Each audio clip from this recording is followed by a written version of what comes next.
अस्सलाम वालेकुम। Biochemistry lecture number 9।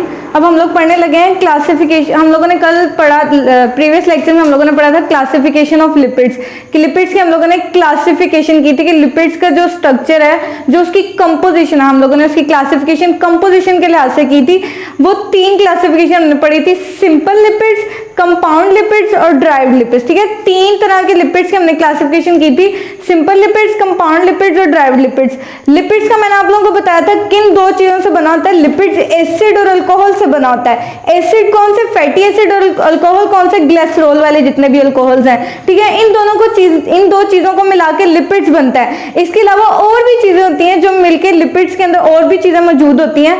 अब 3 क्लासिफिकेशन में हमने पहली क्लासिफिकेशन में पढ़ी थी सिंपल लिपिड्स। ये हम लोग प्रीवियस लेक्चर के अंदर हम लोग पढ़ चुके हैं कि सिंपल लिपिड्स ऐसे लिपिड्स होते हैं जो सिर्फ और सिर्फ फैटी एसिड और ग्लिसरॉल पर मुश्तमिल हो। Esters of fatty acid and glycerol. Esters किसे कहते हैं? इंटरेक्शन है, ऐसा इंटरेक्शन जो एसिड और अल्कोहल को मिला के बनाए। जो लिपिड और जो अल्कोहल और एसिड को मिलाने से जो चीज बनती है, जो एक मॉलिक्यूल, इन 2 मॉलिक्यूल को मिलाने से एक मॉलिक्यूल जो बन जाए, उसको हम लोग ईस्टर कहते हैं। तो सिंपल लिपिड्स ऐसे लिपिड्स हैं जो सिर्फ और सिर्फ एसिड और फैटी एसिड और ग्लिसरॉल के बने हो। अब हम लोग बात करते हैं कंपाउंड, कॉन्जुगेट और कॉम्प्लेक्स लिपिड्स। कंपाउंड लिपिड्स के और भी 2 नाम है। कंपाउंड लिपिड्स को हम लोग कॉम्प्लेक्स लिपिड्स भी कह सकते हैं और कॉन्जुगेट लिपिड्स भी कह सकते हैं, कि और चीजें ऐड होकर भी वो लिपिड्स बनते हैं। अब इसके हम लोग एक पेज नंबर 20 पे हम लोग इसकी डेफिनेशन देख लेते हैं। पेज नंबर 20 खोल लो, उसमें लिखा हुआ है कंपाउंड और कॉम्प्लेक्स लिपिड्स, ब्लैक करके हेडलाइन दी हुई है। ठीक है, these are the esters of glycerol with 2 saturated और unsaturated fatty acids and some other compound such as carbohydrate, amino acid, phosphoric acid और प्रोटीन ईटीसी। वो कहते हैं कि जो कंपाउंड या कॉम्प्लेक्स लिपिड्स होते हैं वो ऐसे लिपिड्स होते हैं जो फैटी एसिड और ग्लिसरॉल के तो बने होते हैं, लेकिन इसके अलावा इसके अंदर और कंपाउंड होते हैं। कौन कौन से? फॉस्फोरिक एसिड भी इसके अंदर हो सकता है, इसके अंदर प्रोटीन भी ऐड हो सकता है इनके स्ट्रक्चर के अंदर, इसके अंदर अमाइनो एसिड भी मौजूद होगा। जब ये ज्यादा सारी चीजों से बना होगा तो उसको हम लोग कौन से वाले लिपिड्स कहेंगे? कंपाउंड लिपिड्स कहेंगे या फिर कॉम्प्लेक्स लिपिड्स कहेंगे।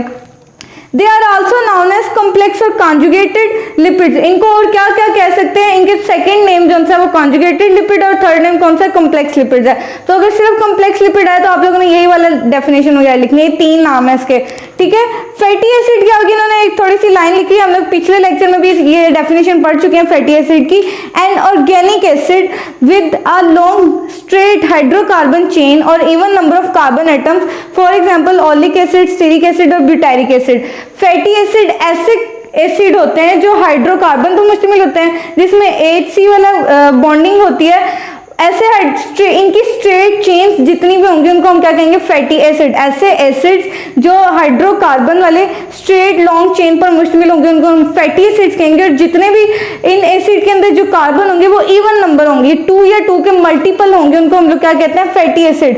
फैटी एसिड के आगे उन्होंने एग्जांपल्स दी हैं। फैटी एसिड किस किस तरह के होते हैं? ओलिक एसिड इसकी मिसाल है, स्टीरिक एसिड है, ब्यूटारिक एसिड है, ये हमारी बॉडी के अंदर भी मौजूद होते हैं, खुराक वगैरह के अंदर भी मौजूद होते हैं। आगे इन्होंने मिसालें दी हैं कंपाउंड, कॉम्प्लेक्स और कॉन्जुगेटेड लिपिड्स की। इन्होंने आगे मिसालें दी हैं कि कौन कौन से होते हैं। कंपाउंड और कॉम्प्लेक्स लिपिड्स आर सब डिवाइडेड एज फॉलो, कि किस किस तरह के हो सकते हैं कॉम्प्लेक्स लिपिड। सिंपल लिपिड्स हम लोग पीछे पढ़ चुके हैं। कौन कौन से हम लोगों ने सिंपल लिपिड्स पढ़े थे? फैट्स, ऑयल, वैक्सेस, ये सारे के सारे हमने कौन से पढ़े थे? सिंपल लिपिड्स पढ़े थे। अब हम लोग आते हैं कॉम्प्लेक्स लिपिड्स में, जिसमें और भी ज्यादा चीजें ऐड हो।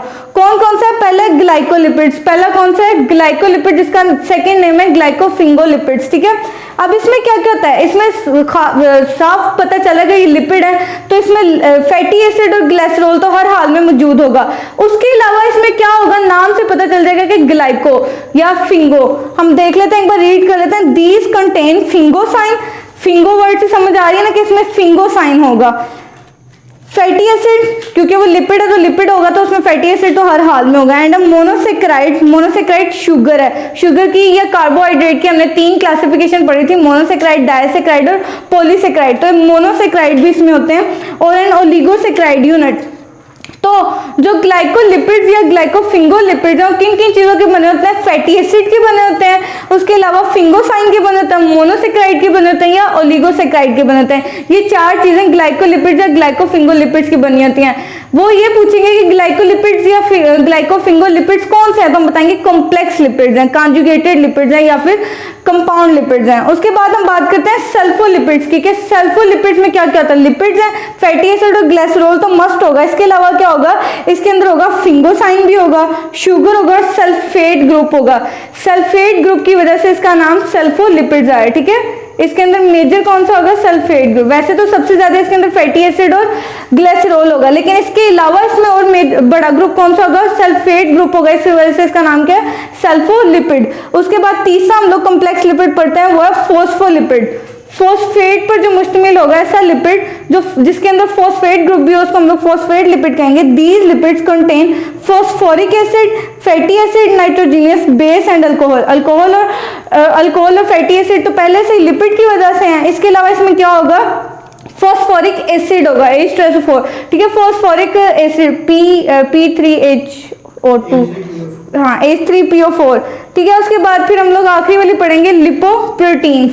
लिपोप्रोटीन्स भी क्या है, कॉम्प्लेक्स लिपिड है। इसके अंदर क्या होता है, लिपो निकला हुआ है, लिपिड्स और प्रोटीन्स जो हमारे मेजर जो माइक्रोमोलिक्यूल्स होते हैं, ठीक है।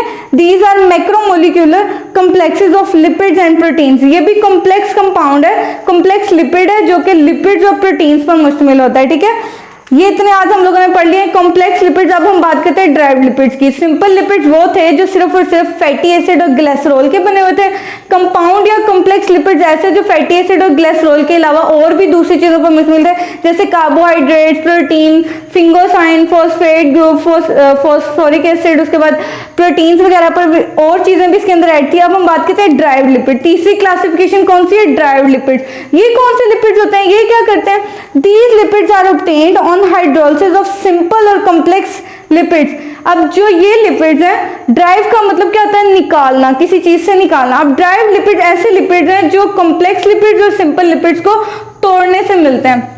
हाइड्रोलिसिस ऐसी तोड़फोड़ जो पानी की मदद से की जाए। लाइसिस का मतलब तोड़ना, हाइड्रो का मतलब वाटर, के इन दोनों को अगर हम पानी के साथ तोड़ेंगे, इन दोनों को सिंपल लिपिड्स को और कंपाउंड लिपिड्स को अगर हम पानी के साथ तोड़ेंगे तो वो ड्राइव्ड लिपिड्स देगा।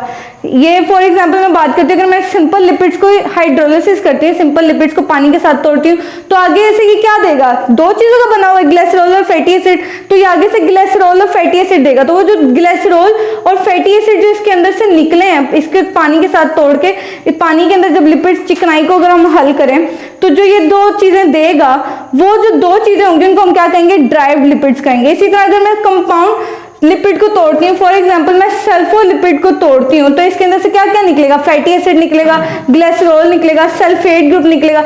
तो ये जितने भी आगे चीजें निकलेगी उसको हम लोग क्या कहेंगे, ड्राइव्ड लिपिड्स कहेंगे। These lipids contain glycerol और other alcohols। ये जो ड्राइव्ड लिपिड्स हैं, लिपिड्स को तोड़ेंगे उसमें से ग्लिसरॉल और अल्कोहल तो निकलेंगे, ठीक है। This class of lipids include steroid hormones, ketone bodies, hydrocarbon, fatty acid और फैटी अल्कोहल। ये जितने भी स्टेरॉइड हार्मोन्स, कीटोन बॉडीज, ये हाइड्रोकार्बन, ये जितनी भी चीजें, ये सारे के सारे ड्राइव्ड लिपिड्स हैं, ठीक है। हमने कॉम्प्लेक्स लिपिड्स की भी एग्जांपल्स पढ़ लिए हैं, ग्लाइकोलिपिड्स, सल्फोलिपिड्स, और अब हमने ड्राइव्ड लिपिड्स की भी एग्जांपल्स पढ़ लिए हैं। वो कौन कौन सी स्टेरॉइड हार्मोन्स, कीटोन बॉडीज, तो फर्क आप लोगों को पता चल जाएगा। आगे नेक्स्ट पेज पे आ जाओ, पेज नंबर 21 पे।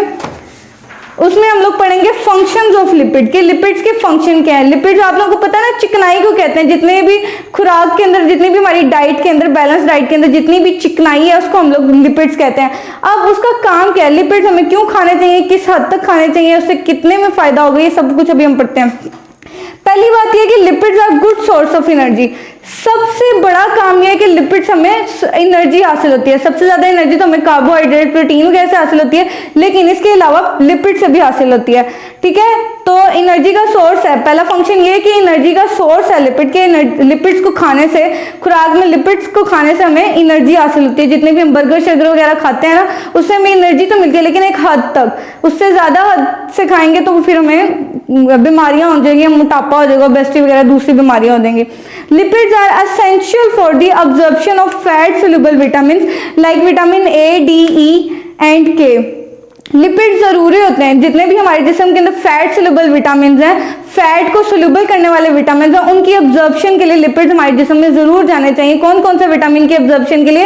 ए, डी, ई एंड के। इन विटामिन की अब्जॉर्प्शन के लिए लिपिड का होना जरूरी है, ठीक है। थर्ड फंक्शन अब पढ़ते हैं दी डाइटरी लिपिड्स, ऐसे लिपिड जो हम लोग अपनी डाइट में लेते हैं, ठीक है। डिक्रीज गैस्ट्रिक मोटेलिटी, गैस्ट्रिक जो हमारे लीवर के अंदर से जूस निकला है, गैस्ट्रिक जूस, उसकी मोटेलिटी, उसकी मूवमेंट के लिए लिपिड जरूरी है। And have a high satiety of feeling और condition of being full after eating food value. जब हम लोग लिपिड्स को अपनी खुराक के अंदर लेते हैं ना, तो ये और क्या काम करते हैं, ये हमें ये महसूस करवाती है कि हमने खाना तकरीबन पूरा खा लिया है, ठीक है।